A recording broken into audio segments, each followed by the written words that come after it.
BSUP આવાસના મુદ્દે વિપક્ષ નેતા અમીબેન રાવતે મ્યુનિસિપલ કમિશનર અને મેયરને પત્ર લખી અને રજૂઆત કરી છે. જાંબુઆ બીએસયુપીના આવાસ યોજનાના રહીશોએ રિપેરિંગ અને દુરસ્તી કરવાની નોટિસ આપી આ યોજનાના જવાબદાર લોકોને બચાવવાનો પ્રયત્ન કરવામાં આવ્યો છે. સાથે જ તે અમારો સખ્ત વાંધો છે, એટલે કે વિરોધ છે.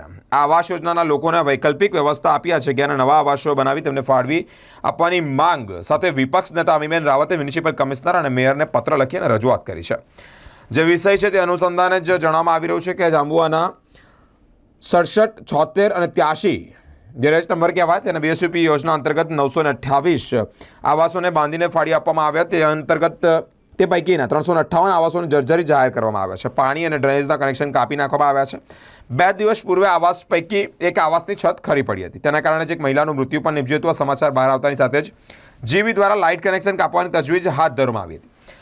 અમાનુષ કૃત્ય કોંગ્રેસ પક્ષ દ્વારા ગઈકાલે આવેદનપત્ર આપીએ તમામ આવાસ ધારકોને વડોદરા મહાનગરપાલિકા દ્વારા રહેવાની વૈકલ્પિક વ્યવસ્થા સત્વરે કરી આપવામાં, સાથે જ આ જગ્યાને હયાત જર્જરી સ્ટ્રક્ચરોથી દૂર કરી નવેસરથી આવાસ બનાવી આપી અને આવાસની ફાળવણી કરવાની માંગણી કરવામાં આવે છે. વડોદરા મહાનગરપાલિકા દ્વારા આજે 4મી તારીખના રોજ તમામ આવાસ ધારકોને નોટિસ આપી સ્ટ્રક્ચર નિષ્ણાતની મદદ લઈ સૂચવણી અનુસાર મેન્ટેનન્સ અને દુરસ્તી તરત કરાવવા માટે સદર આવાસ રહેવા લાયક હોવાનું સ્ટ્રક્ચર સ્ટેબિલિટી મેળવી આવાસમાં વસવાટ કરવામાં આવશે તેવું પણ જણાવવામાં આવ્યું છે. તેઓ કહી રહ્યા છે કે મારો સ્પષ્ટ આક્ષેપ છે કે વડોદરા મહાનગરપાલિકા આ યોજનાના પીએમસી, ટીપીઆઈ કોન્ટ્રાક્ટ અને સંલગ્ન અધિકારીઓને બચાવવાનો પ્રયત્ન કરી રહ્યા છે. વડોદરા મહાનગરપાલિકા તેમની જવાબદારીમાંથી છટકી રહી છે. સાથે જ વિનંતી કરી રહ્યા છે કે માનવતાના ધોરણે પ્રધાનમંત્રી આવાસ યોજનાની ગાઈડલાઇન મુજબ તમામ ગરીબ બેઘરોને મકાન આપવાની જોગવાઈને ધ્યાનમાં રાખીને જ બીએસયુપીના જાંબુઆ આવાસ યોજનાના રહીશો જે કોર્પોરેશનના પાપે બેઘર થયા છે તેઓ તાત્કાલિક ધોરણે વૈકલ્પિક વ્યવસ્થા કરી આપવામાં આવે. ઇજારદારના ખર્ચે અને જોખમે જ આ મકાનોનું પુનઃનિર્માણ કરવામાં આવે તથા રિપેરિંગ કરવામાં આવે તેવી માંગ કરી રહ્યા છે. કોર્પોરેશન દ્વારા બાંધેલ ગરીબ આવાસ યોજના જાંબુઆ ખાતે બીએસયુપીના જે મકાન બન્યા લગભગ અઠવાડિયા પહેલાં એમને ખાલી કરવાની નોટિસ આપી હતી. મકાનો જર્જરિત છે. મકાન બન્યાના ફક્ત 7 વર્ષમાં એના સ્ટ્રક્ચર સ્ટેબિલિટી રિપોર્ટ 2019માં કમિશનર ભાદુ સાહેબે કરાવ્યા, એટલે ત્યારથી જ મકાન ખરાબ છે. એવા તો કેવા મકાન બાંધ્યા કે 7 વર્ષમાં જર્જરિત થઈ જાય, સ્ટ્રક્ચર સ્ટેબિલિટી રિપોર્ટમાં ફેલ થાય. કદાચ માટીના મકાન બાંધ્યા હોત તોય 10 વર્ષ સુધી અડીખમ રહેત, સારા ક્વોલિટીના બાંધ્યા હોત તો.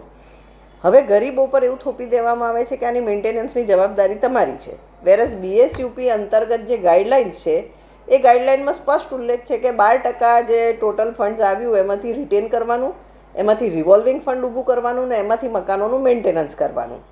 હવે આ મેન્ટેનન્સનો બી ઇસ્યુ નથી. આ તો સ્ટ્રક્ચરલી એટલું ખરાબ બાંધકામ કર્યું છે, આમાં એટલો મોટો ભ્રષ્ટાચાર થયો છે કે 5 વર્ષમાં મકાન જર્જરિત થઈ ગયા. એવા સંજોગમાં પહેલાં ખાલી કરવાની નોટિસ આપી. જ્યારે કોંગ્રેસ પક્ષ દ્વારા રજૂઆત કરવામાં આવી, રહીશો દ્વારા માંગણી કરવામાં આવી કે અમને વૈકલ્પિક વ્યવસ્થા કરી આપો કારણ કે આ લોકો કોર્પોરેશનના પાપે બેભર થયા છે, તો ઇજારદાર પીએમસી ને ટીપીઆઈની સામે ગંભીરતાથી પગલાં લેવાની જગ્યાએ એમને બચાવવાનો પ્રયત્ન થઈ રહ્યો એવું લાગે છે. અને એટલે જ આજે બીજી નોટિસ ઇસ્યુ કરવામાં આવી જેમાં મકાનોની પોતે સ્ટ્રક્ચર સ્ટેબિલિટી રિપોર્ટ મેળવીને રહીશો ત્યાં રહી શકે એવો કાગળ આપ્યો. તો જે આજથી અઠવાડિયા પહેલાં જર્જરિત હતા હવે રહેવા લાયક કેવી રીતના થઈ ગયા? કોર્પોરેશનની સીધી જવાબદારી છે. જો હવે આમાં 2 જણ ઓલરેડી મૃત્યુ પામી ગયા છે આ મકાનોમાં, હવે કોઈ જાનહાનિ થશે તો સીધા મ્યુનિસિપલ કમિશનર આના માટે રિસ્પોન્સિબલ રહેશે. અમે ફરી આજે પત્ર લખીને માંગણી કરી છે કે પીએમસી, કોન્ટ્રાક્ટર અને ટીપીઆઈ સામે કાર્યવાહી શરૂ કરો, જવાબદાર પદાધિકારીઓ સામે કાર્યવાહી શરૂ કરો અને એમના રિસ્ક એન્ડ કોસ્ટ પર આ મકાન રિપેર અથવા તો પુનઃનિર્માણ કરી આપો ને ત્યાં સુધી રહીશોને વૈકલ્પિક વ્યવસ્થા કરી આપવાની ફરજ કોર્પોરેશનની છે.